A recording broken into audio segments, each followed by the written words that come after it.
Hello everyone, welcome to yummy recipes. ఈరోజు వీడియోలో ఎంతో టేస్టీగా వంకాయ కూరని ఎలా చేసుకోవాలో చూపిస్తున్నానండి. ఎప్పుడు ఒకేలా కాకుండా ఒకసారి ఇలా కూడా డిఫరెంట్గా ట్రై చేయండి. అన్నం, చపాతీ, జొన్న రొట్టె ఇలా ఎందులోకి తిన్నా కూడా టేస్ట్ అయితే చాలా చాలా బాగుంటుంది. తప్పకుండా ట్రై చేసి ఎలా వచ్చిందో మరి కామెంట్ చేయండి. ఇక్కడ ఈ వంకాయ కర్రీ కోసం నేను వంకాయల్ని ఇలా ముక్కలుగా కట్ చేసి ఉప్పు నీళ్ళల్లో వేసి ఉంచాను. ఇక్కడ ఒక మిక్సీ జార్లోకి ఒక 2 స్పూన్స్ ఎండు కొబ్బరి, ఒక 2 స్పూన్స్ నువ్వులు, ఒక స్పూన్ జీలకర్ర, కొన్ని మిరియాలు, షాజీరా, దాల్చిన చెక్క, లవంగ, ఒక ఇలాచి, ఇలా కొంచెం మసాలా కూడా యాడ్ చేసుకోవాలి. వెల్లుల్లి, అల్లం కూడా వేసేసుకొని కొన్ని వాటర్ వేసుకొని మెత్తగా పేస్ట్లా గ్రైండ్ చేసి ఈ మసాలాని పక్కన పెట్టేసుకోవాలి.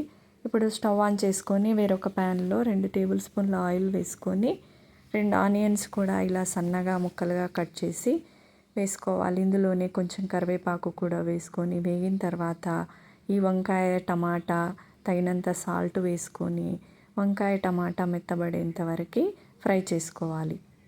ఇలా వంకాయ, టమాటా కాస్త మెత్తబడిన తర్వాత ఇందులోకి తగినంత పసుపు, కారం, జీలకర్ర, ధనియాలు వేయించి పొడి చేసి వేస్తున్నాను. ఈ పొడిని కూడా వేసుకొని ఒకసారి అంతా కూడా కలుపుకొని గ్రైండ్ చేసుకున్న ఈ పేస్ట్ని కూడా వేసేసుకోవాలి. ఒకసారి అంతా కలిసేలా కలుపుకోవాలి. ఇందులోకి పులుపు కోసం కొంచెం చింతపండు రసం కూడా వేసుకొని ఇదే మిక్సీ జార్లోకి ఇంకొంచెం వాటర్ కూడా వేసుకొని ఒకసారి అంతా కూడా బాగా కలుపుకోవాలి.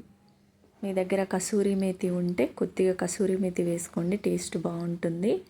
ఒకసారి కసూరి మేతి వేసుకొని కలుపుకొని మూత పెట్టుకొని వంకాయ అంతా కూడా మెత్తగా ఉడికేంత వరకు, ఇలా ఆయిల్ అంతా సపరేట్ అయ్యేంత వరకు ఉడికించుకోవాలి.